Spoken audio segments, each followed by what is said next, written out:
donde a mí la gente me estaba mirando, era un referente, se ha disipado, se ha ido y ya no es tal cual, ¿no? Y es un poco cómo te sentías tú en ese momento, claro. Cuando los focos se apagan, es que en la vida normal, que yo le llamo, no eres nadie y tienes que aprender a no ser nadie. Entonces, yo me levantaba por la mañana, al día siguiente que pasó todo esto, me levanté y dije, ¿y ahora qué se hace? ¿Qué explicación te dio en ese momento? Si dices, también eres el seleccionador, Sí, sí, ¿no? Claro. Por no ir a la convocatoria de los Juegos Olímpicos. ¿Y qué motivo puede ser que se convoque una rueda de prensa en waterpolo femenino? Jamás se había convocado una rueda de prensa, era para anunciar que a mí me dejaba fuera. Entonces fue como yo me enteré de así, al día siguiente se sentó conmigo y me dijo que estaba fuera por motivos técnicos. O sea, ¿por qué? ¿De qué te viene a ti las ganas de poder meterte en una piscina y practicar este deporte? Y ahí cuando pitan falta los árbitros que están de fuera, ¿cómo pueden ver si alguien está haciendo falta o no? Muy complicado. Sí, ¿no? Sí. ¿Dónde guardas tus medallas? Uf, en el cajón. Ni idea. No, en un cajón. Lo que más miedo me da que me roben de casa, o sea, se pueden llevar lo que quieran. La medalla olímpica no, me da, o sea, por favor, pánico. O sea, Pues guárdala bien. ¿Qué consejo le dirías a esa niña que empieza ya seguramente con el deporte? Que se apasione con lo que hace. ¿Qué tal? Bienvenidos a un nuevo episodio de Bajo los Palos by Flexicars, el 7º ya. Tenemos hoy a una invitada, sí, hemos cambiado y nuestra primera visita, mujer que tenemos aquí en este estudio, Jennifer Pareja, muy buenas. Muy buenas. Es waterpolista, subcampeona olímpica, mejora jugada del 2013, actualmente directora de ADO, que ahora te voy a preguntar por ello, jurado del Príncipe de Asturias. Bueno, explícame cómo se pasa del agua a los despachos así como así. Bueno, como tú bien sabes, así como así no fue. La verdad es que yo creo que fue uno de los momentos más duros de mi vida. Creo que nos cuesta no, al final hemos vivido una vida para mí idílica, ¿no? Que digo siempre que estamos ahí en la burbuja del deporte viviendo cosas que somos muy afortunados de vivir, pero de golpe llega un día que la burbuja explota, como yo siempre digo, y tienes que reinventarte, ¿no? Para mí fueron los primeros meses muy duros porque básicamente no sabía ni quién era, ¿no? Al final sientes que has perdido la identidad, que no sabes hacia dónde quieres ir, no sabes lo que quieres hacer. Yo siempre decía, me preguntaron en ese momento qué quería hacer y dije que jugara a waterpolo, y que qué sabía hacer y dije que jugara a waterpolo. Entonces, bueno, ese paso del agua a los despachos fue realmente difícil. Pero es verdad que creo que el deporte nos ha dado unas herramientas que yo luego me di cuenta que se podían aplicar en cualquier ámbito de la vida. Y eso es lo que hice desde el primer momento. Al final me quería dedicar al mundo del deporte, lo tenía muy claro, era lo único que tenía claro porque para mí esto es mi pasión. Y entonces fue, buscar en qué. Tuve la oportunidad de venirme aquí a Madrid, de empezar en el departamento de patrocinios de Iberdrola, luego pasé al Consejo Superior de Deportes y ahora pues como directora general en ADO, así que, bueno, podría entrar en muchos detalles, si quieres luego los vamos hablando, pero es complicado. Mi pregunta es, ¿tú ya cuando veías que podías ir terminando tu carrera deportiva, tú ya estabas preparándote para lo que iba a venir, o fue de repente de sopetón y dijiste, ¿y ahora qué hago yo? O sea, mis entrenamientos, mis viajes, mis rutinas, ¿estoy perdida o qué pasa? Sí, no estaba preparada porque yo había preparado mi despedida idílica, ¿no? Había un europeo en Barcelona en el 2018, los Juegos Olímpicos del 2016, y después mi despedida era en Barcelona, delante de mi gente, con mi familia en la grada, aplaudiéndoles, sobre todo yo a ellos, por todo lo que me habían dado y por todo lo que me habían apoyado, y nada de eso ocurrió. En realidad, en el 2016, a falta de 57 días para los Juegos Olímpicos, me dejan fuera de la selección, de repente, sin esperar nada. Entonces yo no estaba preparada, no había hecho la transición de intentar pensar qué quería hacer después del deporte, no había hecho la transición psicológica también, no me había preparado. Entonces fue que se apagaron las luces de golpe. Duro. Muy duro, muy duro. ¿Y en ese tiempo qué pensabas tú? Mira, y que yo estuve 8 meses llorando, que le podemos poner nombre o no ponerle, que no sabía ni dónde estaba, que no sabía lo que quería hacer y realmente las sensaciones fueron de miedo de no saber por dónde salir.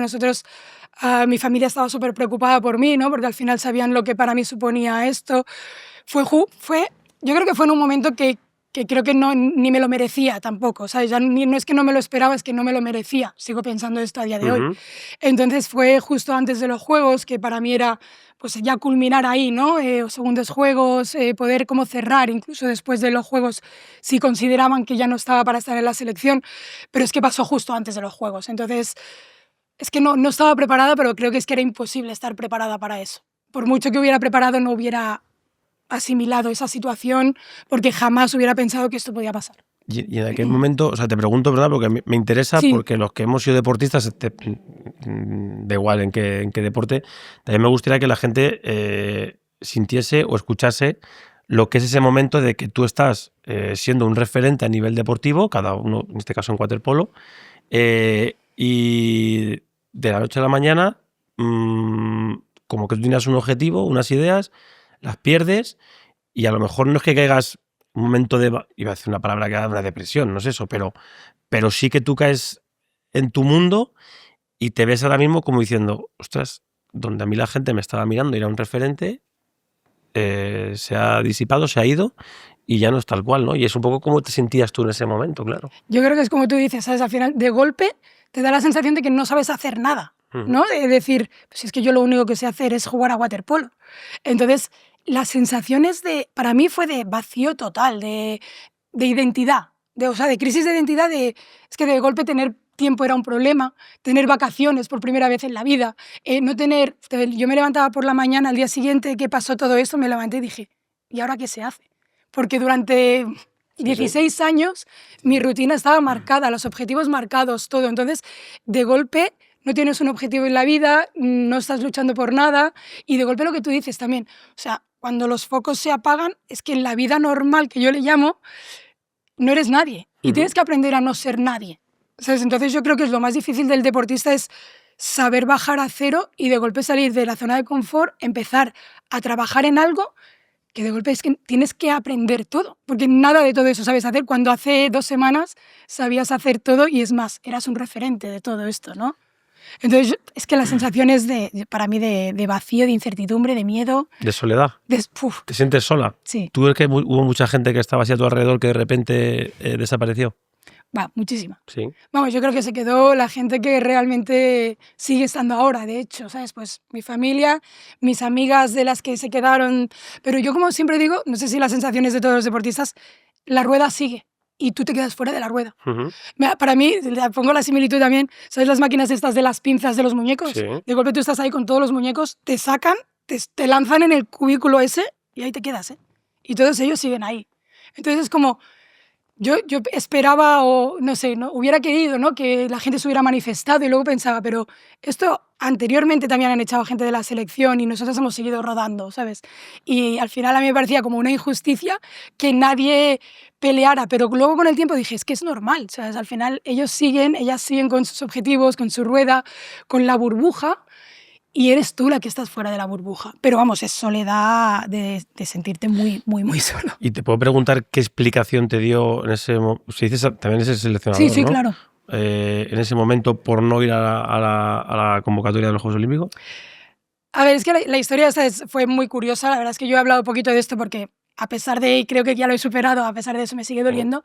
Pero los motivos, sinceramente, yo la primera reunión que tengo con el seleccionador me da 5 motivos, de los cuales le rebato los 5 y le digo, ¿pero qué me estás contando? Esto no puede estar pasando. Tal es el punto que cuando acaba esa conversación me dice que se está equivocando. Me dice, Jenny, tía, vale, me estoy equivocando. Nos vamos a Rusia, que era un viaje que a mí ya no me habían sacado el billete, y cuando volvamos te incorporas. Yo me quedo con esa conversación después de que se ha sentado delante de mí diciéndome que me va a echar por 5 motivos, de verdad, absurdos. Es que no merece la pena ni mencionarlos. Y cuando volví de Rusia, yo paso posiblemente las 2 peores semanas de mi vida porque yo intentaba contactar con ellos en plan, oye, ¿cuándo me incorporo? ¿Qué hay que hacer? Yo sabía que se habían incorporado, que estaban entrenando porque mis amigas me lo decían y de golpe a mí no me cogía nadie el teléfono. Lo siguiente fue que un amigo periodista me dijo, Jenny, mañana he convocado una rueda de prensa, y dije, ¿y qué motivo puede ser que se convoque una rueda de prensa en waterpolo femenino? Jamás había convocado una rueda de prensa, era para anunciar que a mí me dejaba fuera. Entonces fue como yo me enteré de así, al día siguiente se sentó conmigo y me dijo que estaba fuera por motivos técnicos, que es lo único que no le puede rebatir a un seleccionador. Así que, pues bueno, hasta hoy. Hasta hoy. ¿Y tú ya estás tranquila, lo has superado dentro de lo que cabe? ¿O tienes ese resquemor que tenemos todos los deportistas cuando alguna vez te pasan esas cosas? A ver, yo creo que eso se te queda, ¿no? Al final lo superas y relativizas. Yo de esa situación aprendí a relativizar en todo en la vida, ¿sabes? O sea, creo que me ha enseñado muchísimo y que posiblemente todo lo que ahora tengo y todo lo que he conseguido después del deporte también fue por esa situación, ¿no? Pero, hombre, a mí hay cosas que me duelen y que creo... Yo sobre todo, mira, en aquel día se lo dije y a día de hoy se lo sigo diciendo. Ahora ya tengo una relación cordial con él, bien. Y yo ese día le dije que él sabía el daño que me estaba haciendo, porque dejarte fuera antes de unos Juegos Olímpicos es hacer mucho daño. Y él lo sabía, entonces él ha sido deportista, él ha sido jugador, él ha sido olímpico. Entonces sigo pensando que no era el momento. Si tú después de los Juegos me quieres dejar fuera, me parece perfecto, ¿sabes? Cambio generacional, lo que sea. No olvidemos que yo fui máxima goleadora de la liga, esa liga. O sea, que no me estaba arrastrando por las piscinas, me refiero. O sea, entonces yo creo que era, oye, cerremos el círculo y ya está. Entonces a mí eso sí que me ha quedado dentro. Mira, yo siempre digo que yo no tengo un partido de despedida. A mí me dices, ¿cuál fue tu último partido? Y no lo sé. Joder. Y eso duele. Sí, yo no, es como que no has cerrado, ¿sabes? A mí me hubiera gustado coger el bañador, meterlo en la mochila, coger el gorro y decir, hasta aquí. Y este es mi último partido, mis padres, todo, mi familia, mis chicos, todo lo que quiera ahí, aplaudirles y darles las gracias. Yo no tengo eso. Yo no sé cuál es mi último partido de waterpolo. No lo recuerdo. Después de 16 años que llevas en la selección. Sí. Ostras. Entonces eso, pues a mí me sigue doliendo, sí. Tampoco tiene remedio, sí. Y yo ya he superado la fase, la he superado, pero no quita que creo que no se hizo bien. ¿Y qué tal tu relación ahora con el tema de la federación y eso? Bueno, bien con ellos. Al final también te digo, cuando salimos y lo vemos desde el otro lado, yo luego pasé por el Consejo Superior de Deportes, he visto pues cómo funcionan las federaciones. Siempre digo que me ha hecho más justa el ver este lado del deporte, ¿no? Al final entiendo que no es fácil tomar las decisiones correctas cuando tienes que echar a una persona. Creo que las salidas se pueden trabajar y hacerlas bien y creo que sabes de lo que hablo. Entonces me parece que hay que cuidar un poquito esa parte. Esos detalles. Sí, hagámoslo bien, simplemente. Y para el deportista creo que va a ser complicado siempre, ¿eh? Nunca es el momento, nunca te parece que es ahora. Pues eso, ¿no? A lo mejor si me hubieran echado después de los Juegos, yo hubiera dicho, es que yo quería el europeo en casa, y a lo mejor no sabemos, nos cuesta... Yo también asumo que nos cuesta un poco a lo mejor el tomar la decisión final de decir, oye, hasta aquí, ¿no? Mira, mi hermana, Iker, cuando pasó todo esto, que fue mi gran apoyo, me dijo, o sea, yo llorando como una niña pequeña, diciéndole que no me merecía eso, y me dijo, Jenny, tú no hubieras sabido dejarlo nunca. Dice, esto te viene bien. Y yo llorando, enfadada con ella, imagínate, con rabia. ¿sabes? Fue como, ¿pero qué me estás contando? En el fondo, creo que tiene parte de razón. A mí me hubiera costado encontrar el momento. Es verdad que había marcado el 18, pero a lo mejor llegó el 18 y digo, es que quedan 2 años para los Juegos Olímpicos. Y si aguanto hasta el 20, entonces al final creo que en mi caso, que me apasionaba lo que hacía, hubiera sido complicado. Hombre, pero también es verdad que a lo mejor no vas a esa... Era el Río de 2016. Pero a lo mejor si cambiaban de seleccionador y tal, podías tener opción de poder ir a... ¿no? Sí. Lo que pasa es que yo también, yo siempre dije que cuando no me ilusionara el waterpolo lo iba a dejar. Y yo sabía que esa decisión y no volver a ir a la selección, a mí ya no me iba a ilusionar. Yo con el club, por suerte, ya habíamos ganado todo, habíamos sido campeonas de Europa 4 veces, habíamos ganado 9 ligas, o sea, ya tenía todo con el club. Entonces era como... Y yo anuncio retirada 2 semanas después de que me echan, ¿sabes? Y ya asumo todo y digo, pues ya si caemos... Retirada de la selección. Retirada de todo. ¿De todo? De todo. O sea, te cabreaste con todo el mundo y dijiste, hasta aquí llego. Hasta aquí llego. Pero tú consideras que puedes haber seguido jugando. O sea, Podría haber seguido jugando. Pero yo decidí también, no sé, a lo mejor ahora con el tiempo digo, o sea, a lo mejor me equivoqué en eso. ¿Qué le dirías tú a esa Jennifer? Imagínate que puedes volver atrás y ¿qué le dirías? Quizá que sí que se puede disfrutar jugando más años, aunque yo estaba en el Club Natación Sabadell, que era el mejor club de entonces, ¿sabes? Entonces, para mí era, pero me voy a ir a otro club, pues hombre, a lo mejor ahora le diría, oye, vete a otro club y disfruta del waterpolo, no con objetivos, no con siempre intentar ser la mejor, no con la exigencia, sino vete a un club y disfruta, ¿sabes? Y enseña a las niñas y, claro. No sé, ¿sabes? Había otra parte que yo me ofusqué también y dije, hasta aquí todo. Y con todo, soy Tauro, ¿eh? O sea, sí, bueno, pues mira, también ya somos Tauro los dos. O sea, te comprendo bastante, ¿eh? ese carácter y ese genio, porque también a veces me pasa. Y no te daba a ti por esa vocación de querer, como has dicho ahora, enseñar a la gente joven que viene? Mira, creo que no sería buena, soy demasiado competitiva, creo que no tengo paciencia pues, con los niños, con tal, o sea, creo que no tengo esa paciencia, pero aparte yo necesité alejarme de todo esto. Yo durante mucho tiempo estuve sin ver waterpolo, sin querer oír de waterpolo, sin nada. Ahora ya, o sea, yo sigo al equipo, estoy con ellas, estoy lo más cerca posible. Lo de París, que han quedado campeonas olímpicas, lo he disfrutado con ellas, pero yo necesito un tiempo de luto, ¿no? Casi de duelo, de... Ostras, no puedo estar cerca del waterpolo. O sea, a mí, a día de hoy, tengo un reto personal que es superar la ansiedad que me genera nadar. Yo ahora me tiro a la piscina, me baño, me salgo, pero si empiezo a nadar me genera ansiedad directamente. Entonces, has acabado hasta aquí. Creo que fue muy duro. Fue muy duro. A mí, ¿sabes lo que me da miedo? Que si... O sea, cuando me vine aquí a Madrid, aquí hay clubes en Madrid que me dijeron de ayudarles, de echarles una mano, de jugar con ellas, tal. A mí me da miedo de volver a engancharme.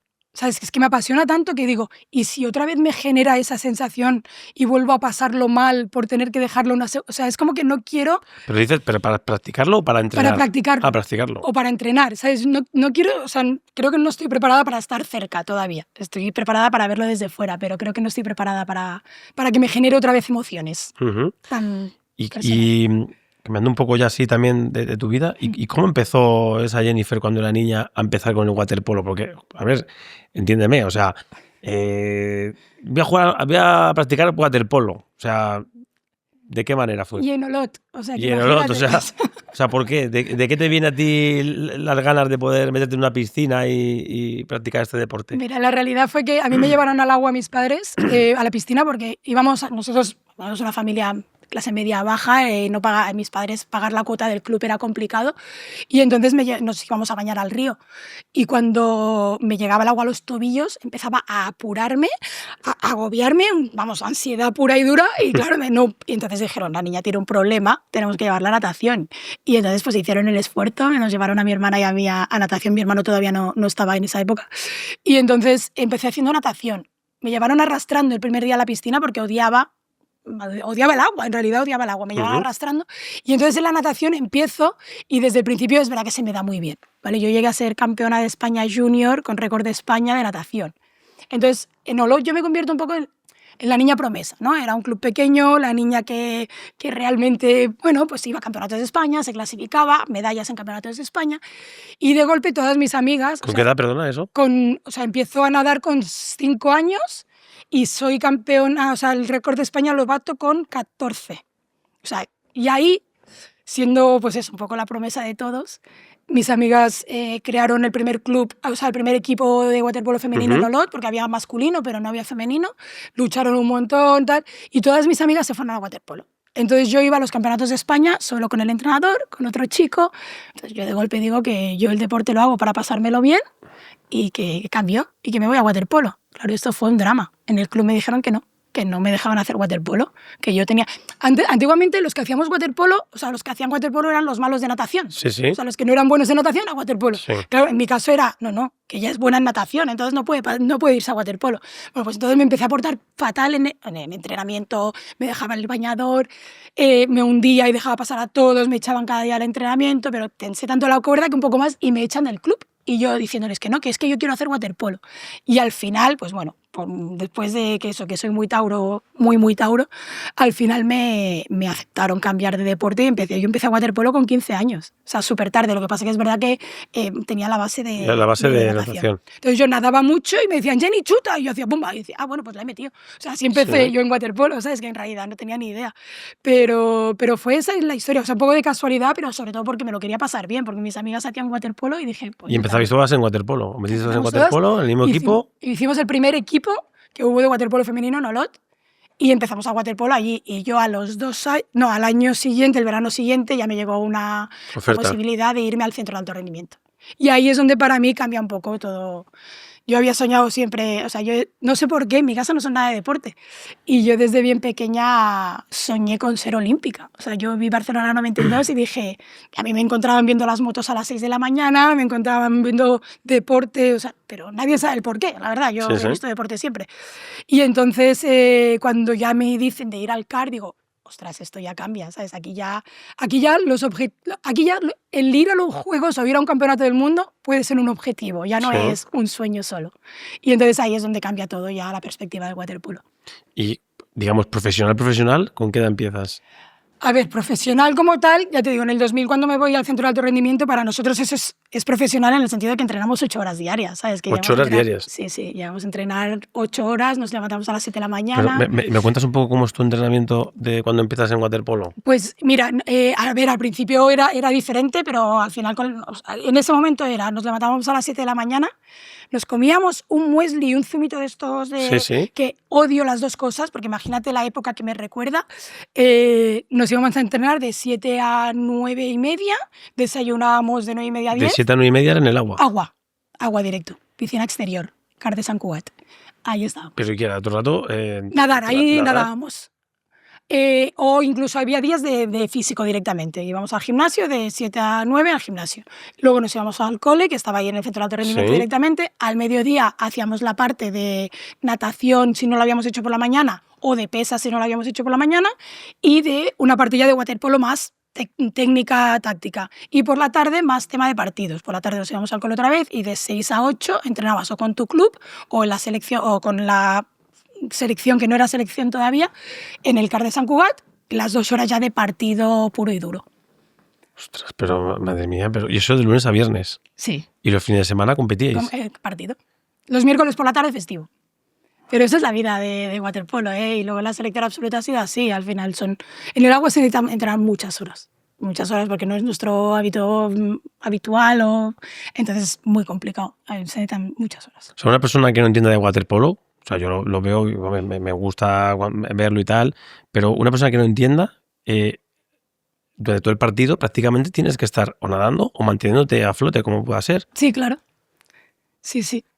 O sea, pero de todas maneras, mantenernos a flote para nosotras es como estar de pie. Sí. O sea, me refiero, al final lo de mantenerse a flote, nosotras podemos estar muchas horas mantenidas a flote. El problema es que estás yendo, viniendo, te agarran, te pegan, te cogen, te suben, te bajan, o sea, que la dureza está en todas las transiciones, en todo, en coger el balón, en acabar, pero en flotar, que la gente le sorprende mucho, más nosotros flotar es casi que flotas con el mínimo esfuerzo, diríamos, ¿sabes? Y ahí cuando pitan falta los árbitros que están de fuera, ¿cómo pueden ver si alguien está haciendo falta o no? Muy complicado. Sí, ¿no? Sí. Nuestro deporte yo creo que lo más complicado es eso, que al final incluso gente que sabemos de waterpolo vemos una jugada y podemos tener opiniones diferentes. Ajá. Yo creo que esa es la parte más complicada. Y luego la gente dice, es que pitan mucho, es que no entiendo lo que pitan, ¿sabes? Es que es muy complicado porque no ves nada de lo que hay debajo. Entonces, al final, interpretas, los árbitros tienen que casi interpretar, pero nosotros también trabajamos, que esto alguna vez he discutido, nosotros trabajamos para, diríamos, engañar al árbitro, que dices, ay, estás intentando hacer trampas. No, nosotros trabajamos que o sea, por ejemplo, vamos nadando, ¿no? Entonces, tú como que simulas que te han cogido del pie, y a lo mejor no te han cogido del pie, pero es que eso se entrena, ¿sabes? Lo entrenan todos los equipos, dices, estás engañando, eso son trampas. No, nosotros trabajamos porque como esa parte de nuestro deporte forma parte del reglamento, si a ti te agarran del pie, eso es contrafalta, pero, o sea, es falta. Sí. Pero también simulamos a veces, vas nadando y dices que no la he cogido, ¿sabes? Porque al final haces, lo llamamos la goma, ¿no? Me pareces como que te agarran, pero que va para atrás. No. Y entonces, curioso, pero esto se trabaja también, ¿sabes? Al final vas a tener que poner también el VAR ahí dentro para poder ver si hay falta o no falta. Lo intentaron, pero claro, nosotros hay un problema que es que vamos en bañador, nos agarramos muchísimo, entonces al final se desvirtuaba, ¿sabes? Que no sé si no estamos preparados todavía para eso. Y todas las imágenes que salían, hacían montajes de vídeos, eso se intentó en un momento dado. Y entonces no ¿Y los porteros? O sea, las porteras, ¿qué hacen? Son los que menos trabajan, como en todos los deportes. Sí, pero escúchame, ¿y qué hace? O sea, ¿se agarra la portería un rato? No. O sea, está todo el rato manteniéndose a flote. Claro. Claro, como siempre sale la imagen para allá y tal, pero... No, ostras. Es broma, pero siempre les decimos que son los que menos... No, psicológicamente me parece brutal lo del portero. Y sí, se tienen que mantener, pero como te digo, lo de mantener, ahí lo complicado es cuando ya están atacando, pues seguir dentro del agua, moverte de un palo al otro, sacar la mano y llegar a la escuadra, o sea que ahí al final hay un montón de trabajo. Y luego también... Para mí es la responsabilidad de lo que supone un portero, ¿sabes? Sí. Pero es que lo de flotar, ya te digo, o sea, eso no cansa. ¿No cansa? No, flotar no cansa. Madre mía, yo me meto a la piscina y me empiezo a flotar y ya me acabo muerto. Claro, pero para nosotros ya también es la técnica de cómo colocamos las piernas, o sea, al final tenemos el apoyo de las piernas y con eso ya más o menos te estabilizas, ¿sabes? Bueno, curioso. Oye, me parece interesante, ¿eh? O sea, fíjate que yo me parece muy interesante lo que me estás contando. Quería preguntarte una cosa, que es cuando tuviste que llegar a casa y decir, oye, voy a ir a los Juegos Olímpicos. Tus primeros Juegos Olímpicos son en el 2012. En el 2012. Y que tú tienes ese sueño de ir a las Olimpiadas y tal, y llegas y se lo planteas en tu casa, después de todo lo que tú has tenido que hacer, esa chica que no daba un paso más en el río porque le llegaba el agua por los tobillos. ¿Qué es lo que sienten en casa? ¿Qué es lo que sientes tú? Bueno, yo creo que al final fue el cumplir un sueño todos, ¿no? Como te decía, en mi familia se volcaron conmigo. Mis hermanos, las vacaciones de mis hermanos han sido irme a ver, ¿sabes? Que los pobres estaban metidos en una piscina viendo a la niña. Entonces, al final, yo creo que fue el sueño de todos. Y fue, o sea, especialmente, yo creo, hay gente que llega a la selección y al año siguiente puede ir a unos Juegos. Nosotras habíamos estado en el preolímpico del 2004, nos quedamos fuera, en el preolímpico del 2008 y nos quedamos fuera en un gol en el último segundo. Yo llevaba 12 años intentando esto y para mí era la última oportunidad. O sea, yo tuve 2 años muy malos, en el 2010 y en el 2011, que me perdí los campeonatos importantes y yo estuve a punto de tirar la toalla en el 2011 porque creía que ya era demasiado, ¿sabes? Lo de Jenny, esto te va a hacer más fuerte, ya había pasado. Y entonces decidí darme una oportunidad más, no solo por mí, también por, ya te digo, por mi familia, que para mí ha sido el gran pilar, y intentar un preolímpico más. Pero yo en el 2012, en el preolímpico, fue como... Lo vivimos todos, en casa estaban obviamente todos pendientes, ¿sabes? Porque también era... Todos sabían que si yo en el 2012 no nos clasificábamos, dejaba el waterpolo, porque nosotros no podemos vivir de esto. O sea, al final nos mantenemos al día a día, pero tú llegas a una edad que te tienes que poner a trabajar, que esto es que no te da, ¿sabes? Y entonces todos sabían que era la última oportunidad y recuerdo perfectamente los partidos. Yo creo que mis padres no consiguieron ver el partido ese, no sé si lo daban en streaming en aquel entonces, la verdad. Y cuando llamé a casa diciéndoles que nos habíamos clasificado para los Juegos, fue como, pues todos llorando, ¿no? Sí. Al final es... O sea, es que es el sueño de todos. O sea, se había convertido en el sueño de todos. Luego estuvieron allí en Londres y para ellos también fue como, o sea, esto lo hemos vivido también gracias a que todos nos hemos esforzado, pero vamos, también han podido vivir algo que no todo el mundo vive, ¿no? Estar en los Juegos Olímpicos y que tu hermana, tu hija esté jugando allí. Entonces, pues imagínate. Fue eso, culminación del sueño de todos, yo creo. O sea, para todos había sido, a ver si Jenny consigue ir a los Juegos Olímpicos, ¿sabes? Y cuando vais allí, que tenéis que hacer la salida, ¿no? La presentación en lo que es la Villa Olímpica y demás, o sea, te acuerdas prácticamente de todo lo que sucedía, de todo lo que sucedió en aquellos momentos, ¿no? Yo creo que, o sea, antes de ir a los Juegos, yo siempre preguntaba a la gente que había estado que te contaran, ¿no? ¿Cómo es ir a unos Juegos? La Villa Olímpica. La Villa Olímpica, todo, ¿no? ¿Cómo es todo? Y la gente decía, es que no te lo podemos contar. O sea, es que no se puede explicar. Y yo decía, joder, pues inténtalo, ¿no? Tampoco debe ser tan complicado. A día de hoy, yo sigo sin poder explicar lo que se siente en ese momento. O sea, el momento de inauguración, para mí es como, o sea, nuestro abanderado fue Pau Gasol. Salimos, en el momento que entras al estadio y eso ruge, o sea, yo recuerdo ese sonido como si como si fuera ayer. Es de los momentos de decir, me pasé toda la inauguración llorando. Recuerdo, tengo una anécdota con Alex Correia que siempre la contamos. Yo estaba llorando muchísimo y entonces me coge y me dice, pero deja de llorar, llevas todo el rato llorando. Y yo, en plan, me está abrazando, pero no me abraces porque si no lloro más. O sea, era como, o sea, no sé, no he llorado más en mi vida, pero de alegría en ese momento, ¿sabes? Buscamos a Kobe Bryant, nos hicimos una foto y luego para nosotros jugamos partidos con 50 personas en la grada, de las cuales son tus padres, tus amigos y 2 que engañas. Bueno, pero a medida que se iba pasando, ese año fuisteis plata, ¿no? Claro. Al final tiene que estar... No, pero digo, en la liga normal, en la liga, vale. Nosotras, y de golpe hay una anécdota que en el primer partido inaugural, nuestro partido, o sea, era España-China, partido inaugural de los Juegos Olímpicos de Londres, a las 4 de la tarde. Y entonces el día de antes, Miki el seleccionador nos dice, oye, chicas, visualizar la piscina llena. Y nosotras, ¿qué dice este? O sea, ¿para qué vamos a visualizar la piscina llena? ¿Quién va a venir a ver un España-China en Londres a las 4 de la tarde?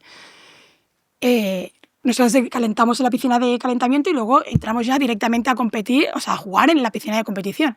Y en la piscina había una puerta de estas con la redondita que se ve y miro, claro, yo iba primera porque era la capitana, entonces miro y hago, chicas, que está lleno. Y me dice, no, y yo, lleno.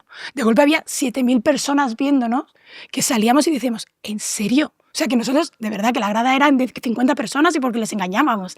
Entonces, esa fue una de esas super experiencias, ¿sabes? Y luego, partido a partido, la filosofía de partido a partido no es del Cholo, es nuestra.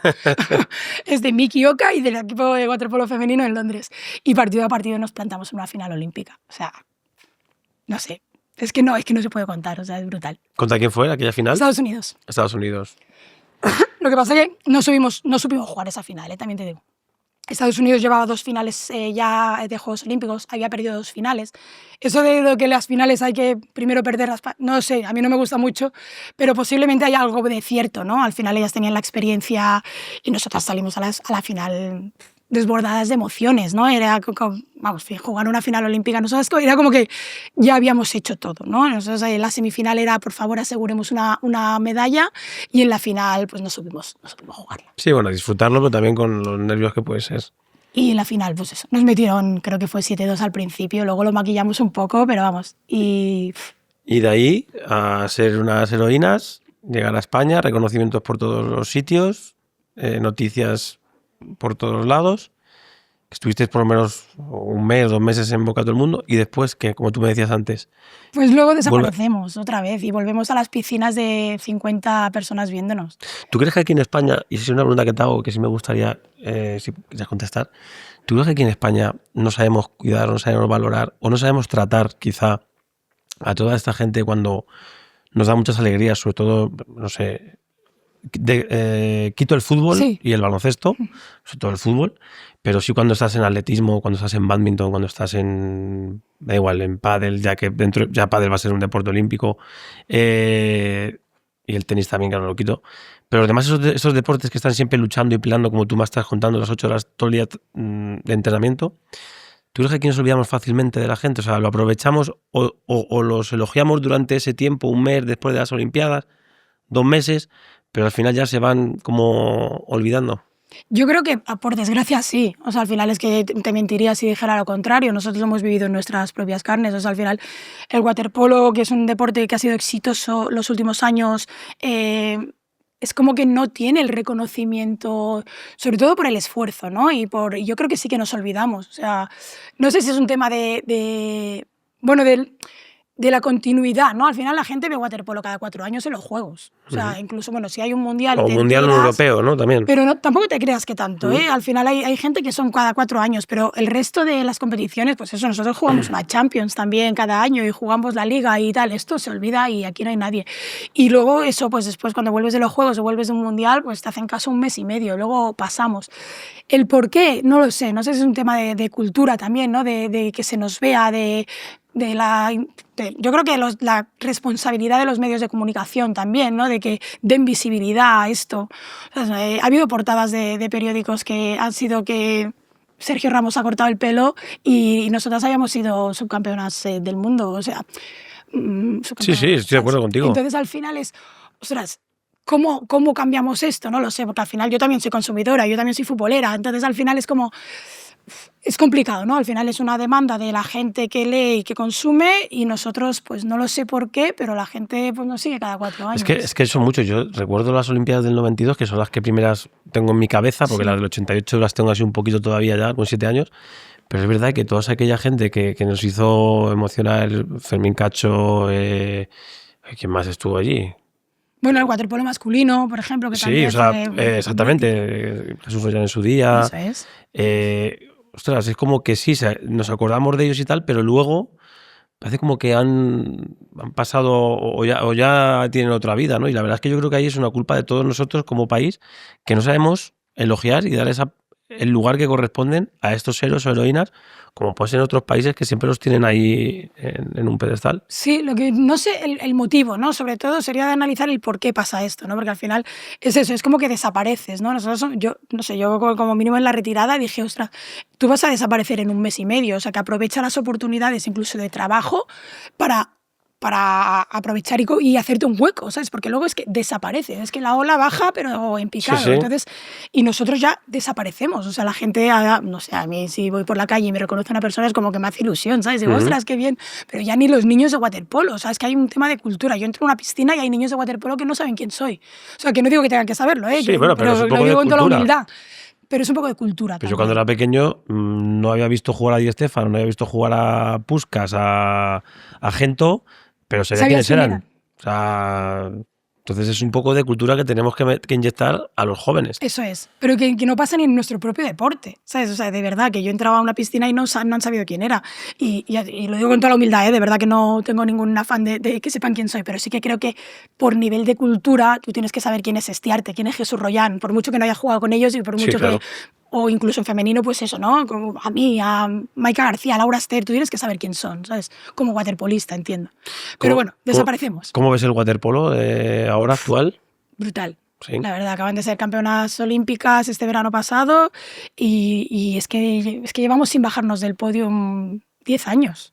Ahora es verdad que ha habido un cambio, el seleccionador Miki se ha ido y vamos a ver también esa transición por un cambio de entrenador y de selección, ha habido un cambio generacional también, pero vamos, es que venimos en categorías de ser campeonas del mundo, campeonas de Europa, de todas las categorías posibles, así que vamos, espectacular, de verdad. ¿Me hablas de ese campeonato del mundo del 2013? ¿Fue tu mejor momento a nivel deportivo o ha habido otros? Nah, el 2013, ¿Sí? seguro, sí. ¿Y cómo lo viviste? Pues mira, en 2013 era el Mundial en casa, entonces veníamos del 2012 esa plata que la habíamos disfrutado, pero bueno, al final es una plata, entonces teníamos muy claro que era nuestro campeonato. Fue muy dura la preparación, fue muy exigente. Trabajábamos muy duro con Miki, con unas reglas muy duras también, pero bueno, al final nos cambió la forma de trabajar y la forma de entender el waterpolo. Y en el 2013, pues empezamos el Campeonato del Mundo y de hecho en waterpolo femenino es como el baloncesto masculino con Estados Unidos, ¿vale? O sea, al final Estados Unidos no quieres que te toque nunca, o sea, que te toque en la final, porque estaba un pasito por encima, siempre. Y Campeonato del Mundo en casa, todo perfecto, todo preparado, las gradas llenas para nosotras, una animación brutal. Al final no se falla Estados Unidos en una cosa. Partido de cuartos contra Estados Unidos. El partido de cuartos para nosotras es, bueno, para todos, es o pasas a la lucha por las medallas o desaparece. Ahí sí que desapareces del todo. Y entonces era como, ¿en serio nos ha tocado Estados Unidos en cuartos? Pues bueno, fue un partido, o sea, a nivel personal yo creo que ha sido mi mejor partido, seguro, y a nivel ambiente fue en Las Picornell, que era donde se había jugado Barcelona 92, yo creo que el ambiente, toda la gente, o sea, fue brutal. Ganamos ese partido de cuartos contra Estados Unidos y a partir de ahí dijimos, esto no se escapa. O sea, era tal la convicción del equipo. Tú ves las caras de la final fue contra Australia. La semifinal nos costó mucho contra Hungría. De hecho, Laura Ester salva una pelota en el último segundo en la escuadra que mete una mano. Y yo la miré en plan, madre mía, o sea, brutal, brutal. Vamos, ese lo salva ella totalmente. Y la final fue contra Australia. Tú ves las caras de la presentación y dices, es que ganamos. Seguro. O sea, es que era tal convicción, tal... que era, vamos, es que no... Y ganamos bien la final y para mí fue el mejor momento a nivel personal y a nivel colectivo. O sea, ese año... Yo cuando salimos de ahí voy a la televisión a hacer una entrevista y me pierdo un poco la celebración porque al final, bueno, pues como capitanes también tenemos esa responsabilidad. Me llevan a la televisión y estando en la televisión me dice, ¿sabes que acabas de ser elegida mejor jugadora del Campeonato del Mundo? Y yo, ostras, llorando, claro, imagínate. Y luego encima pues fui nombrada mejor jugadora del mundo por la Federación Internacional. Sí. Ese año habíamos quedado campeonas de Europa con el club. Yo había sido mejor jugadora de la Champions y mejor jugadora... O sea, es que el 2013 fue... No se puede pedir más. Sublime. O sea, brutal, brutal. O sea, fuiste el Messi o el Cristiano del momento, ¿no? Bueno, waterpolo. Salvando las distancias posiblemente sí. O sea, en el waterpolo femenino en aquel año sí. ¿Y qué es de esa generación? ¿A qué se dedican más o menos todas ellas? Hay un poco de todo. Hay fisioterapeutas, hay policías, Mossos. En el mundo de la gestión del deporte hay alguna entrenadora. Hay una directora general de Ceuta que estaba en ese equipo. Bueno, pues nos hemos ido reinventando, la verdad, todas. Pero es curioso, ¿no? Sí, pero todas obviamente hemos desaparecido, ¿sabes? Al final cada una tiene su rol, su trabajo y sus cosas, pero no... Pero es curioso porque es verdad que siendo un deporte en el que, joder, que es como todos los deportes que hay, pero que tienes ese momento, que tienes esa situación, que la gente luego tenga que seguir trabajando para poder... vivir, ¿no? O sea, me parece curioso. Pero es que nosotras, en realidad, o sea, tú sabes que cuando te retiras, y yo soy de las afortunadas, al final yo he sido de las afortunadas que he vivido de esto, que no me quejo de nada, al final con las condiciones que tenemos de waterpolo son las que son, pero nosotros acabamos y sabemos que tenemos que buscar un trabajo ya. O sea, me refiero, ¿has ahorrado algo? Sí. ¿Has vivido? Sí. ¿Has ahorrado algo? En los mejores de los casos has ahorrado algo. Ya, pero yo te hago una pregunta. Por ejemplo, la carrera de waterpolo más o menos, de media, ¿cuánto dura? ¿De qué edad hasta los 35, por ahí, vale. más o menos. Y empiezas a los 20. Bueno, sí, antes. un poco antes. O antes. Sí. Estás hablando que tú, mientras que estás, una de dos, o mientras que estás jugando al waterpolo, haces algo paralelo, o tú a los 35 años empezar a buscarte un trabajo es jodido. Sí, incluso aunque hayas hecho una carrera, ¿no? Claro. O sea, al final ahora hay muchas facilidades para la carrera dual del deportista. Los datos de ahora son una barbaridad. Casi todos los deportistas están sacando su carrera, tal. Pero es verdad que cuando al final te plantas con 35 años, sin cero experiencia, yendo a un mundo desconocido para ti, por mucho que hicieras la carrera que la acabaste hace 10 años, posiblemente también. Y te vas ahí a decir, bueno, y ahora empiezo a trabajar de, no sé, biomedicina. Estudié biomedicina que la acabé hace 10 años. O sea, y ahora empieza a trabajar de esto que no sabes ni si te gusta porque hace 10 años que acabaste esto, ¿sabes? Entonces, sí que te puedes preparar, pero al final yo creo que el choque, pero yo siempre lo digo, y yo creo que ahí tú puedes hablar más, pero yo creo que el choque de la salida del deportista ya no va vinculado a tener una salida económica, tener una estabilidad económica o tener un trabajo. Va vinculado a lo que supone salir de tu zona de confort total. O sea, de empezar a hacer algo nuevo y ahí eres el último, ¿eh? Eres el que menos sabe de ahí. O sea, seguro. Sí, que da igual que haya sido Jennifer Pareja, campeona del mundo, y que haya sido la mejor jugadora, que aquí te pones a la cola como todos. Eso es. Y asume que encima ahí tienes desventaja total. Entonces, claro, ahí yo creo que lo complicado es eso. Pero incluso, aunque no tengas la necesidad de trabajar más, ¿vale? Poner el caso de que dices, he ganado muchísimo dinero y no tengo nada. O sea, es que yo creo que el choque de la salida es complicado igualmente, ¿sabes? De saber dónde estás y qué quieres hacer, porque al final hemos vivido muy intensamente todo, ¿no? Mira, yo, que la entrevistas a mí no te voy a preguntar, pero yo siempre digo que no intentes buscar fuera del agua, o sea, fuera del deporte lo que te ha dado el deporte. Porque si no, para mí es frustración, porque nunca lo voy a conseguir. Hay deportistas que dicen, no, yo creo que sí que tienes que buscarlo y se encuentra. En mi caso, sé que si lo busco no lo voy a conseguir. Entonces, lo que he asumido es que lo que he vivido en el deporte, soy afortunada, tic. Se hizo. Y ya. Sí, estoy de acuerdo contigo. No sé, hay gente que dice, no, yo sigo buscando esa pasión. O sea, sí, yo tengo compañeros míos que han sido jugadores de fútbol que ahora son entrenadores, que luego te preguntaré también, en el caso, por ejemplo, de Xabi Alonso, ¿no? Sí. Que hasta entrenador del Real Madrid. Pero es verdad que sí, hay gente que yo no lo entiende. O sea, yo es verdad que, por ejemplo, mi vocación de entrenador nunca la he tenido. O sea, yo no podía aguantar ahora mismo en un vestuario con 23 chicos a aguantar a uno y a otro, porque no tengo paciencia. Soy de esa manera. Entonces, doy otras cosas, doy otros palos. Pues esto es lo mismo que te pasa contigo, estoy de acuerdo. Te quería preguntar, es como una especie de paréntesis. Sí. ¿Qué es el ADO? Pues mira, es la Asociación de Deportes Olímpicos, ¿vale? Esto, ¿cómo nace? En el 88 le otorgan a Barcelona los Juegos Olímpicos. Y entonces íbamos a ser centro del mundo, ¿no? En los Juegos Olímpicos al final te ponen todas las miradas y vas a ser el centro del mundo durante 2 meses. Y se consideró que España todavía no estaba, o sea, al nivel deportivo para ser también un referente a nivel deportivo. ¿Qué se hizo? Se crearon las becas ADO, que son unas becas financiadas por financiación privada, por empresas, que se convierten en patrocinadores del equipo olímpico y que con esas becas en aquel momento permitió generar unas estructuras, concentrar a los equipos, prepararlos, de tal manera que fuimos a Barcelona 92 y conseguimos 22 medallas en aquel momento. Son las máximas medallas que ha conseguido España en unos Juegos Olímpicos. Entonces, fue tal el éxito del modelo de generar unas becas con dinero privado y demás, que se mantuvo en el tiempo.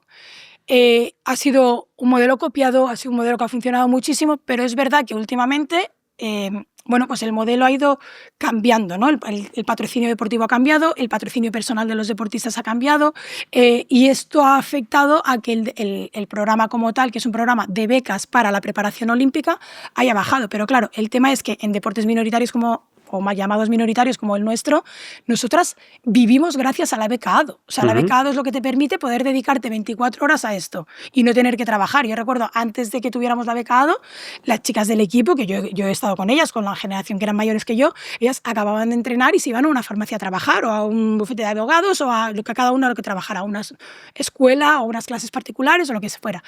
Nosotras en el 2011 nos dan una beca especial, que ahí también era la proyección del equipo, parecía, nos dan una beca ADO que nos permite dedicarnos a esto, vivir al día. Las becas están estipuladas por criterios deportivos, pero son para preparar los Juegos Olímpicos. Y al final eso lo que te permite es poder vivir de esto.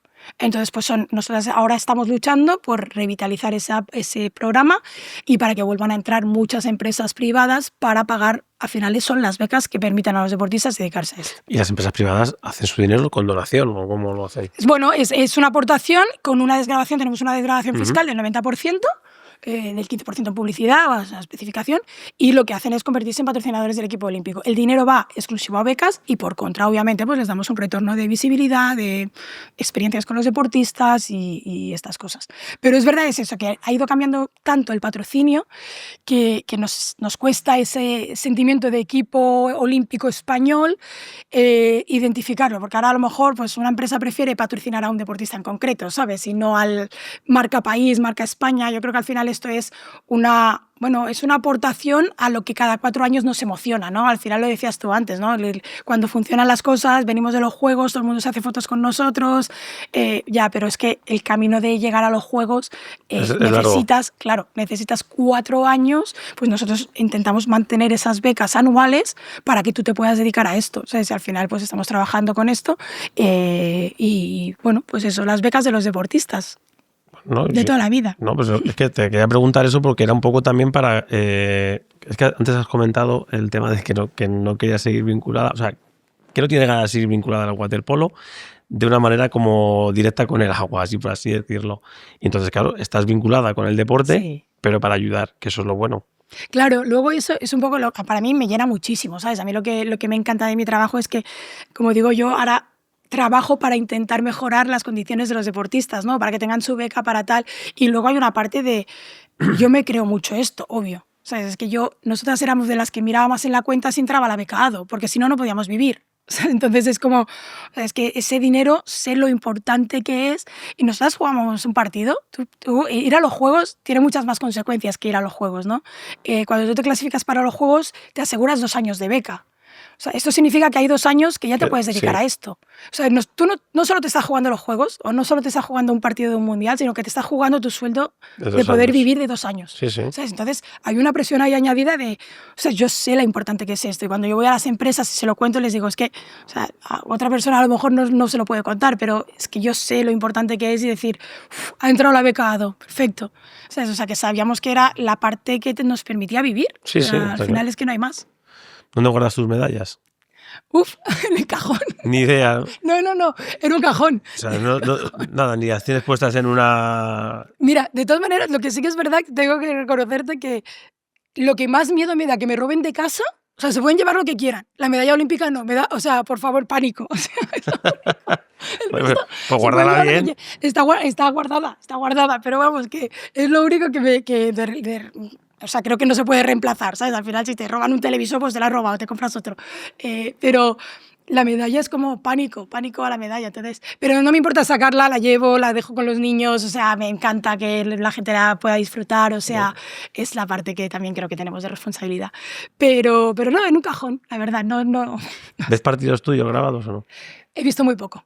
Sí que he visto la final olímpica otra vez, el partido este que te decía del Mundial de cuartos, lo he visto, pero poquito.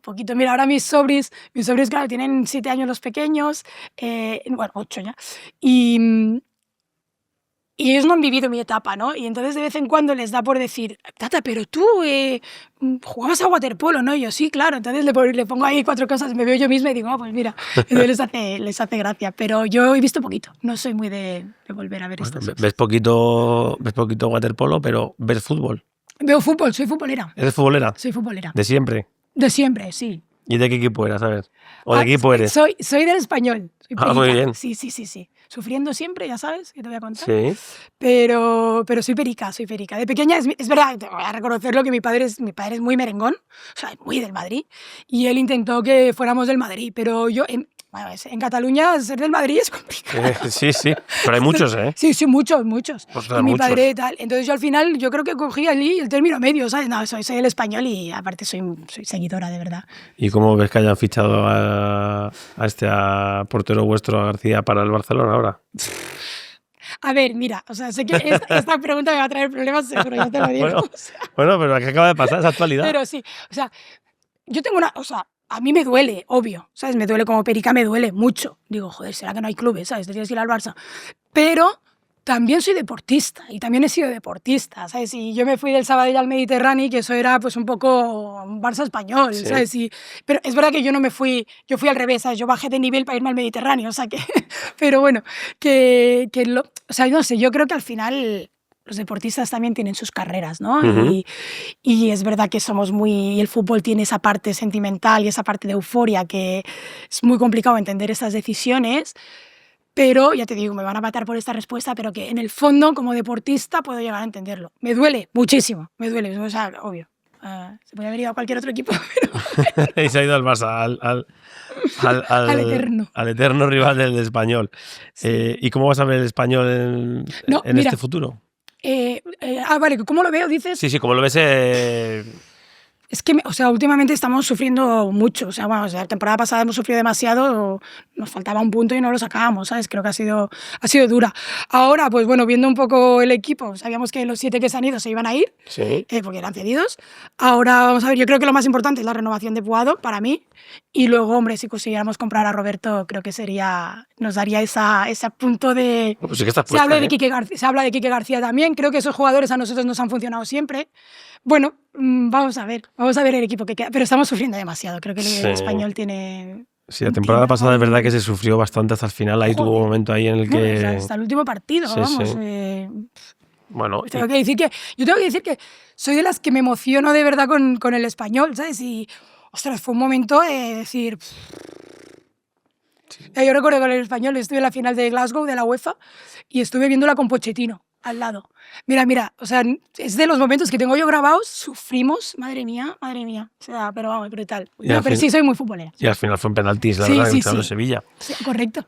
Oye, ¿qué te iba a preguntar, ahora que me viene en la cabeza? Ya que eres futbolera, ¿cómo ves a la selección española de fútbol? ¿La ves capacitada para poder ser campeona del mundo el año que viene?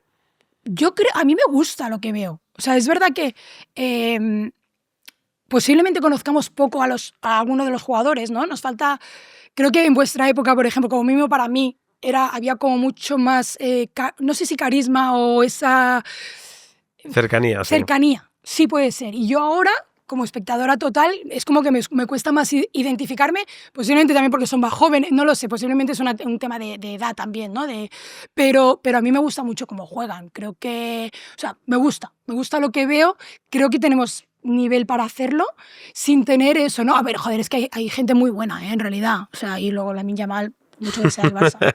O sea, creo que ese niño tiene un don, vamos, es que a mí como mira, o sea, es que no mira el balón, ¿sabes? En ningún momento, tiene una capacidad y creo que nos va a dar y luego parece que hay jugadores muy, muy buenos. Sí, no, tenemos los chicos la verdad que están respondiendo bien, vamos al año que viene porque tenemos tenemos mucha ilusión puesta en ellos a ver si pueden otra vez hacer una alegría grande, aunque siempre es complicado y difícil, pero bueno, lo que hay.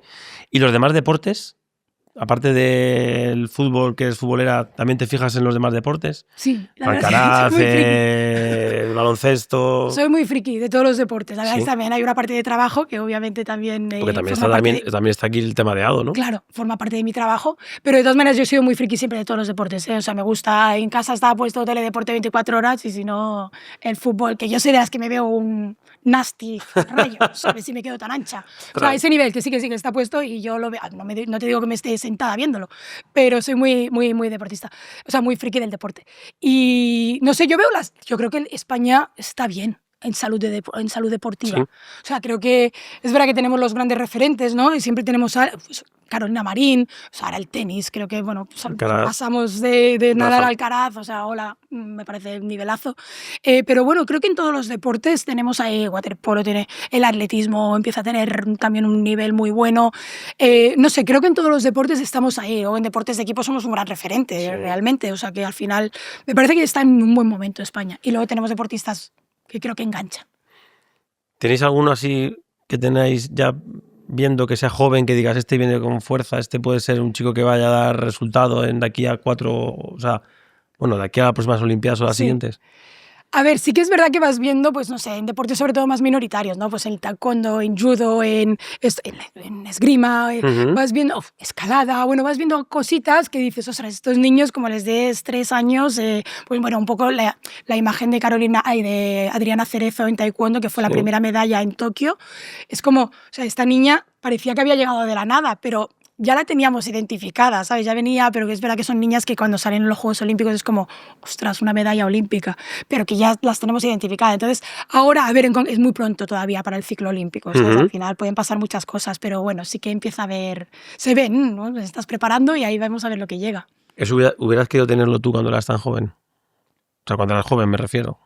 Esa ayuda de esa gente que se preocupaba por los futuros deportistas. Claro. Eso yo creo que al final España sí que lo ha hecho bien, ¿no? Sí, yo creo que eso de verdad, creo que en eso estamos trabajando bien. Nosotros, por ejemplo, que hemos estado en el CAR de Sant Cugat, eso es una maravilla, eso es la verdad.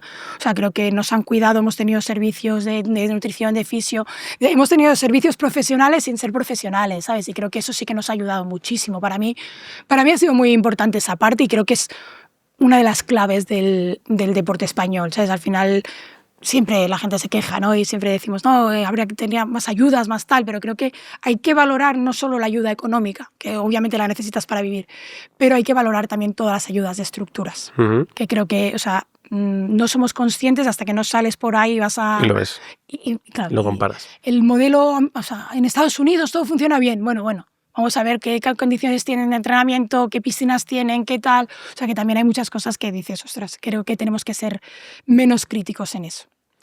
Tú, en alguna vez que he visto, has mencionado en algunos foros 6 ejes, como dices tú, claves del futuro del deporte. Uno es la profesionalización, visibilidad femenina, que también te quería preguntar, salud, tecnología, sostenibilidad y digitalización. Y yo te quería preguntar, ¿cuál de estos 6 crees que está avanzando más rápido ahora mismo y cuál necesita un poquito más de empuje? Bueno, yo creo que el cambio tecnológico ha sido brutal. O sea, creo que en eso... ¿El que más ha avanzado? El que más ha avanzado, seguro. Sí, estoy convencida, en todos los niveles, ¿no? Al final, nosotras hemos vivido como entrenábamos hace 10 años y cómo se entrena ahora a nivel de cámaras, de análisis, de todo, de análisis de los contrincantes, de tal. Nosotros esto hace 10 años nos sonaba a chino, ¿sabes? Sí, sí. O sea, era vete a ver el partido que juegan antes para mañana saber cómo juegan. Entonces ahora hemos analizado, hemos visto, te ponen los cortes, lo que a ti te interesa. O sea, a nivel de esto creo que hemos avanzado. Y luego a nivel de estructuras, de análisis, de rendimiento, de parámetros, de glucosa, de tal, o sea, de mejora del rendimiento. Creo que en eso ha sido espectacular los últimos años y va a ser, yo creo que es lo que más avance. Lo que menos de todo... No lo sé, porque no es verdad. O sea, en visibilidad femenina hemos avanzado muchísimo también, yo creo. Es verdad que sigue faltando. O sea, yo creo que ahí tenemos que seguir luchando, ¿no? Al final, yo muchas veces digo que la visibilidad... O sea, mira, por ejemplo, cuando ahora las chicas quedaron campeonas del mundo, las chicas de fútbol femenino quedaron campeonas del mundo, se hablaba otra vez del boom del deporte femenino. Y yo digo, ostras, a mí esa me dolía un poco en el sentido de, o sea, es que nosotras llevamos 20 años luchando por la visibilidad del deporte femenino, ¿sabes? Y antes que yo ya, había gente que luchaba por esa visibilidad, gente que ha trabajado desde los medios de comunicación para la visibilidad del deporte femenino y tal. Entonces, o sea, no puede ser que cada vez que haya un hito de un deporte femenino sea el boom del deporte femenino, ¿no? O ahora ya la locomotora del deporte femenino va a ser el fútbol femenino. Llevamos muchos años luchando por esto, ¿sabes? Entonces, yo creo que tenemos que ser eso, pues, o sea, que ahora ya que esto sirva para dar más visibilidad, pero que no volvamos a retroceder cada vez, ¿sabes? Sí. O sea, me da la sensación de que volvemos a retroceder cada vez para celebrar un hito, ¿no? Es que los hitos ya han venido, no vamos a volver a celebrar los hitos, ¿sabes? Sí, de visibilidad de deporte femenino hablo, ¿eh? Sí, yo estoy de acuerdo. Te voy a hacer la pregunta de cómo veías tú todo lo que era el deporte femenino. Creo que has contestado bien y lo cierto es que, joder, se ha evolucionado mucho. Mucho. Y por suerte para bien. O sea, cuando nosotros íbamos a pensar, ya no te hablo del fútbol nuestro, que fue hace 15 años, pero de ver a una selección femenina de fútbol poder competir contra Suecia, contra Noruega, contra Dinamarca, contra Estados Unidos, contra China, contra Brasil. Y es que compites y encima consigues ganar. Bueno, ya no entro en waterpolo, que también. Pero claro, como era algo que no se veía, que no lo íbamos a contemplar o que era muy difícil de ver, pues cuando lo estás viendo ahora es como que estás contento. Pero yo sigo pensando que todavía queda un poquito también por hacer. Queda un poquito por hacer. Pero yo siempre, o sea, yo creo que el hito del fútbol femenino, que creo que ha sido lo más visible, nos ayuda muchísimo, nos viene súper bien, no me refiero. Al final nos pone donde nos merecemos, ¿sabes? Que creo que es lo que llevamos luchando muchos años. Pero todavía faltan cositas, todavía hay cosas que mejorar, sí. ¿Cómo trasladas tú el liderazgo que tú tenías cuando jugabas al waterpolo a llevarlo ahora a donde estás tú trabajando, currándotelo? ¿Cómo trasladas tú eso a lo que es el ámbito de la profesional de trabajo? Para mí, como te comentaba antes, o sea, es aplicar las herramientas que había aprendido en el deporte, ¿no? ¿En qué sentido? Yo creo que mi opinión es que para ser un buen líder, la primera que hay que estar implicado es uno mismo, ¿sabes? Entonces, yo intento hacer cada día el 100% de mi trabajo, hacerlo mejor cada día, yo intento ser mejor cada día, que es lo que intentaba en el deporte, es lo que tiene ¿sabes? que ser. Entonces, al final creo que eso te ayuda en las herramientas, es que al final nosotros hemos aprendido a gestionar la frustración, a gestionar el éxito, a trabajo en equipo, a trabajar las horas que haga falta. Creo que todo eso es lo que aplico el día a día, ¿sabes? Al final no entiendo mi trabajo de forma diferente. Entonces intento trasladar pues eso, todo lo que aprendí sobre todo de implicación y de valores, ¿no? Al final yo siempre digo que no creo que el deporte...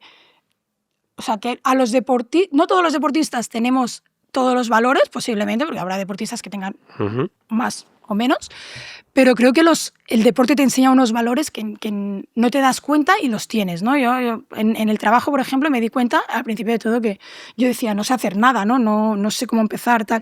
Al final, bajo presión, en momentos tensos, yo decía, joder, si yo esto lo sé gestionar, ¿sabes? Yo no sé, tengo la capacidad de no ponerme nerviosa, de decir, bueno, pues vamos a trabajar, vamos a hacerlo y punto, ¿sabes? No hay más. Y había gente que esto le suponía, es que esto es mucha presión. Yo decía, presión, una final olímpica, pero que no te das cuenta que de golpe dices, ostras, es que lo sé, ¿sabes? Es que sé gestionar esto. Entonces yo creo que al final es gestionar, igual que gestionar el deporte, pues para mí, intentar dar el 100% cada día y intentar ser mejor. Al final eso hace mejor a tu equipo. Te hace una pregunta que no es mala, pero eso creo que... No es mala. Pero me venía a la cabeza porque, bueno, ya a la vuelta de 2 años y pico, o 3, vienen ya los Juegos Olímpicos de Los Ángeles 2028. Sí que me quería preguntarte, porque es una cosa que yo también ahora estoy desde fuera, siendo conocedor de todos los estamentos que puede haber alrededor del fútbol. ¿Qué tal es esa relación que pueda ser ADO, el Consejo Superior de Deportes, el COE, de cara a esa proyección, a ese entusiasmo que todos queremos tener para que nuestros deportistas que acudan a aquella cita consigan el máximo de medallas? O sea, me refiero, ¿hay un buen vínculo, hay un buen diálogo entre todas las partes? Bueno, mira, ADO precisamente es una de las entidades, diríamos, que reúne de todo, ¿no? Nuestros socios patrocinadores, o sea, fundadores, perdón, son el Comité Olímpico y el COE. O sea, el COE y el CSD, el Consejo Superior de Deportes, y Televisión Española. Entonces, al final, nosotros reunimos un poco esas sinergias entre todos. Yo creo que se está trabajando bien, que están unidos en las, bueno, pues un poco en las políticas deportivas que hay que asumir y demás, y que ahora mismo hay una relación muy buena para preparar estos Juegos de Los Ángeles y demás. Y ya te digo, y lo percibo en ADO, porque al final ya tratamos con los dos y entre los dos están creando, o sea, ellos son los que son ADO, ¿sabes? En realidad. Entonces, al final, yo creo que se está... Y que es que tampoco lo entiendo de otra manera, ¿sabes? Al final, si las entidades de este país que gestionan el deporte no están unidas, no va a ningún sitio. Así que creo que ahora mismo están en un buen momento. Te voy a preguntar, y ya vamos a ir terminando, por el tema del Premio Princesa de Asturias y sus valores. Bueno, este año ha ganado, se puede decir, ¿no? Sí. Sí, ha ganado Serena Williams. Y me gustaría también un poco saber, pues, porque la gente a lo mejor no lo sabe, ya que tú formas parte del jurado, ¿cómo decidís o cómo llegáis a que Serena Williams haya sido la designada para este galardón? Bueno, primero te voy a contar lo que significó para mí cuando me llamaron y me dijeron que querían que formara parte del jurado. O sea, para mí son unos premios que es como que los hemos visto desde bien pequeños, que yo los he seguido, que para mí han sido como súper importantes, porque es un premio que no te lo puedes plantear como un objetivo, ¿no? Tú no te puedes plantear, quiero ser premio Princesa de Asturias de los deportes. O sea, no, porque es una cosa que va mucho más allá de unos éxitos deportivos y demás. Entonces fue como, o sea, qué pasada, ¿sabes? Y ha sido una súper experiencia. Y mira, o sea, dentro de la confidencialidad que tenemos que mantener, porque es así, porque no podemos... hubo 30 candidaturas de un nivelazo increíble. Lo que te puedo decir es que se analizan las 30 candidaturas, una a una, se debate sobre ellas y se va haciendo pues una votación Y al final, pues mira, éramos 14 personas de jurado y al final pues salió la que creo que es una súper deportista, que va mucho más allá, que trasciende mucho más de los éxitos, de los Grand Slams, de las medallas, trasciende también a su papel como mujer en la sociedad, en la igualdad, en la lucha en la maternidad y la conciliación deportiva. Creo que al final se reunieron muchas cosas y a mí me parece un súper perfil, es una persona a la que he admirado muchísimo. Y luego eso, el procedimiento había un nivelazo brutal de medallas olímpicas, medallas de campeonatos del mundo, o sea, muy, muy, muy heavy. Ya te digo, no te puedo contar mucho más. No, pero vamos, si yo sé más o menos lo que es, pero para que la gente entienda un poco lo que es. Yo creo que es un premio como muy trabajado, ¿sabes? El jurado como que analiza mucho todo, cada uno da su opinión, sobre todo eso, para mí el respeto de que cada una de las candidaturas son analizadas. Me parece que no hay ninguna candidatura que de inicio digas, oye, pues no, ¿sabes? Y tenéis que tener una reunión todos juntos, ¿no? Claro, nos reunimos, hay diferentes sesiones, diferentes votaciones, la presidenta era Teresa Perales. La secretaria Paloma del Río, es una votación pues muy cuidada y sobre todo muy respetuosa con todas las candidaturas. Y luego pues al final eso van quedando y aparte el ambiente que se vive allí cuando se va. Claro, ahora ya es que yo tengo ganas de ir por primera vez ir a los premios, ¿sabes? O sea, que es como, me parece un súper privilegio. Sí. Me han dicho que es espectacular. Espectacular, sí. Entonces tengo muchas ganas de poder disfrutarlo, la verdad. Pues octubre, ¿no? Octubre. Sí. 24 de octubre. Bueno, para ir acabando, te quería preguntar un poco unas cosas más tuyas, a ver si me puedes contestar, que es, ¿a ti qué te enseñó el deporte que aún sigues aplicando en el día a día? Es que decir todo es complicado, ¿no? O sea, ¿qué respuesta más? Sí. Todo. O sea, es que de verdad, o sea, sobre todo, creo que el estilo de vida. O sea, y no hablo de estilo de vida del día a día, de valores, de comportamiento, de gestión de mi vida. O sea, es que no entiendo mi persona sin todo lo que aprendí. Es que creo que soy lo que he aprendido en el deporte, no he aprendido en otros sitios, ¿sabes? Entonces, no sé, que es todo. Es que la respuesta es un poco, no sé, pero creo que es todo. ¿A quién admiras tú como referente? Mira, cuando empecé en waterpolo, mis referentes obvio eran la selección masculina de waterpolo. O sea, todos. O sea, al final creo que el equipo, lo que transmitían, Estiarte, Chava Gómez, Jesús Royán, a quien tuve la suerte de conocer y de tener como amigo. Y luego, como deportista, a mí me ha flipado Rafa Nadal. O sea, también por todo, no solo por cómo él ha entendido el tenis, sino por el legado que ha dejado. Ni una sola mala palabra, ni un mal gesto, ni una mala cara. O sea, creo que ha sido súper respetuoso con el deporte y creo que eso su legado es ese. Aparte de, obviamente, que ha sido muy bueno. Pero ellos. Y tú imagínate ahora que hay una chica allí en Olot que se mete en el río, que le llega el agua por los tobillos y que no quiere meterse más en el agua. Estás tú al lado. ¿Qué consejo le dirías a esa niña que empieza ya seguramente con el deporte? Que se apasione con lo que hace, que sea apasionada de la vida. Yo, mira, a día de hoy creo que me quedo con eso. A mí me apasiona lo que hago. O sea, pero todo. Me refiero, me apasiona si me voy a tomar algo con mis amigas, es que me apasiona estar en ese momento tomándome algo con mis amigas. Si en mi trabajo, en mi día a día, o sea, yo creo que soy disfrutona, diría yo. O sea, que disfrute de la vida, que valore todo, que disfrute. Cuando eras pequeña y estabas empezando, antes me has dicho que cuando ya dejaste la selección o decidieron no convocarte más, que estabas fastidiada, que incluso llegaste un poco a lo mejor a llorar, y luego me dijiste cuando dejaste de jugar también estuviste ahí un momento muy, muy, muy triste y tal. Cuando eras joven, ¿en ningún momento lloraste por algo? ¿Por alguna cosa que te pasaría con 13 años, con 12? ¿Alguien que te echó una bronca? No sé, alguna anécdota que tengas así cuando me dijiste que también que tú querías pasar de natación al waterpolo, no sé. Sí, yo he llorado mucho, de pequeña lloraba mucho por frustración más bien, o sea, he sido como muy competitiva desde pequeña o muy exigente conmigo misma, yo creo, y entonces cuando las cosas no me salían bien, lloraba. ¿Sabes? O sea, de rabia. Sí, gestionaba mal eso, lloraba de rabia, no sé, tenía que ganar siempre, no sé, es que no sé dónde me viene la competitividad, pero yo tenía que ganar, entonces cuando las cosas no salían bien, pues una competición o algo, lloraba. O sea, mi manera de desahogarme, mejor dicho, perdón, era llorar. Pero así de historias así como de negativas, no sé. Bueno, a ver, sí, las primeras veces que me quedé fuera de la selección, por ejemplo, a mí eso me generaba... Bueno, no sé si era rabia, ahí no sé de qué lloraba, si de rabia, de pena. Cuando te quedabas la primera vez de la selección, claro, en la absoluta, cuando yo era de las jovencitas, era, claro, tú estabas en una lista. Yo luego he estado muchos años que no me he preocupado por la lista de la selección, pero al principio sí me preocupaba por la lista de la selección. Entonces, claro, cuando me quedé fuera de un campeonato de Europa en Budapest en el 2001, y ahí fue como llorar. Rabia de aniquilar No, y sobre todo, bueno, es que sobre todo la anécdota, déjame que te la cuente rápido. Sí, cuenta. Se iban al día siguiente, en 2 días nos íbamos a Budapest. Estábamos en el CAR de Sant Cugat entrenando y de golpe se sienta el entrenador conmigo y me dice, bueno, ¿qué? ¿La semana que viene vas a ir a Olot con la family? Y yo, pues hombre, si no estoy en Budapest, parece que sí. Así me echaron de la selección. Madre mía, la verdad. Vaya sensibilidad de todas Entonces, formas a una persona fue como... que lleva tanto tiempo en la selección. O sea, no, ahí era al principio de todo, ¿eh? Ahí era la niña. Era la niña que se quedaba afuera, pero bueno, que al final fue como, me está diciendo... Y claro, yo a las amigas en plan, me ha dicho que si me voy a Olot, eso es que me está dejando fuera.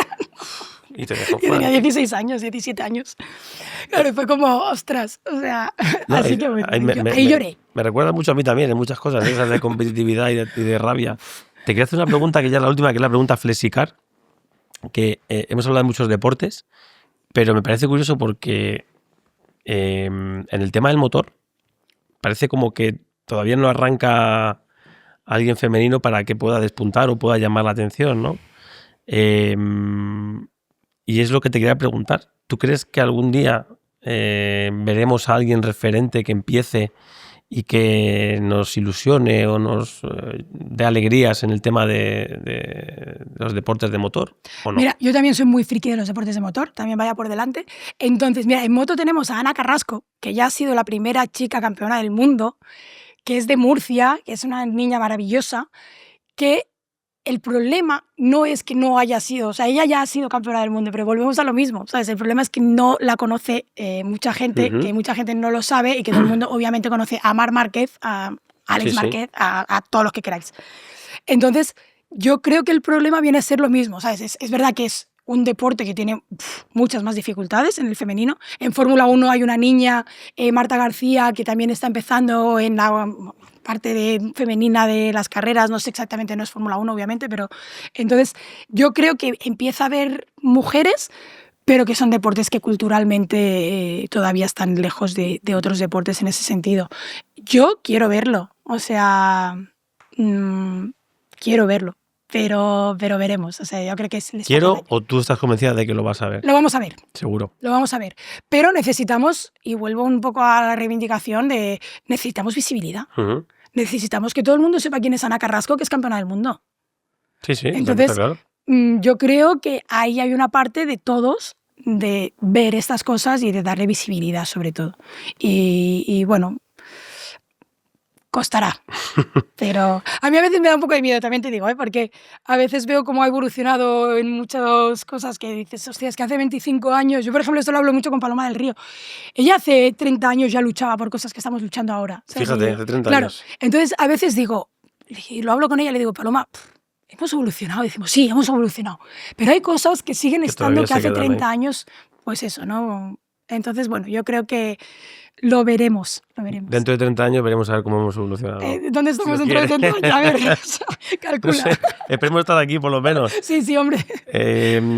Muchas gracias, Jennifer, por acudir aquí a Bajo los Palos. La verdad es que ha sido un placer. Mira que nos hemos visto veces, pero nunca hemos tenido la oportunidad de poder charlar. No sé si te querías alguna pregunta que no te haya hecho o que quieras hacer tú o algo. No, yo creo, vamos, he estado súper a gusto, muchas gracias. Enhorabuena por este espacio, creo que es otra parte también de responsabilidad y de legado con el deporte. Y no. Se ha quedado todo bien. Yo creo que se ha quedado todo bien. Bueno, pues intentaremos ir...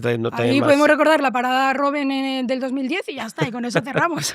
Esta de suerte, siempre lo he dicho. Sí, de suerte. Hombre, vamos a ver, yo me iba para el otro lado, entonces lo que intentaba fue llevarle para allá porque pensaba que era más rápido, es rápido Robben y que iba a regatear, pero mira, yo creo que él, bueno, yo creo no, estoy convencido, él de 10 que tiene así, marca 9. Ya, pero esa no y ese día no la metió, dije yo, menos mal, por Campeones suerte. del mundo. Nada, fue un momento, o sea, yo también, que nos hemos visto en más ocasiones y demás, yo creo que para muchos deportistas también habéis sido referentes, sobre todo lo que te decía antes, en cómo enganchasteis al público y cómo nos enganchasteis como, no solo como deportistas, sino como espectadores. Así que también recuerdo mucho esos momentos. Yo me acuerdo voy a preguntar yo por el Campeonato del Mundo y no voy a recordar yo cuándo fue la final. La final vuestra, me acuerdo yo, que estábamos dos en la pretemporada en Estados Unidos y la vimos allí con el Real Madrid, después de ganar la Eurocopa del 2012. Sí, estábamos viéndolo. Bueno, pues... ahí, ¿tú te acuerdas de la anécdota de Sergio Ramos con nosotras? Estabais en concentración. Sí, que puso el vídeo que había salido, ¿no? Que nos felicitó como si fuera actual 10 días más tarde. Era una redifusión. Y entonces yo le contesté y yo no sabía qué iba. Yo le contesté en plan, pues muchísimas gracias, pero ya esto es una redifusión, ya fue hace sí. Pero te agradezco de verdad. Entonces se lió, me llamaron de todos los programas estos de cotilleos del fútbol y dije, pero que yo no quería esto, que yo lo había contestado de verdad. Pero y que me esas cosas, que está un poco despistado. Tiene tantas cosas que hacer maravilloso, que no... Maravilloso. Fue maravilloso. Oye, vamos a acabar con un detalle que te queríamos dar para que lo tengas de recuerdo. A todos los invitados se lo doy y a ver, hay que tirar de aquí. Si quieres tirar tú de ahí con la foto que hemos hecho antes. ¡Hala, qué chulo! Sí. Esto me hace mucha ilusión, de verdad. Para que la tengas ahí y ahora si quieres pues ya te lo firmo y lo tienes de recuerdo. Sí, de verdad, me hace muchísima ilusión esto. Oye, a mi madre le va a flipar, ya te lo digo. Bueno, para tu padre, como tú quieras. Un guante para uno, un guante para otro. Nada, tío. Bueno, espero que os haya gustado esta entrevista con Jennifer, nuestro 7º episodio ya. Os esperamos en el próximo con más invitados, con nuevas preguntas y con más espacios. Un abrazo muy grande a todos.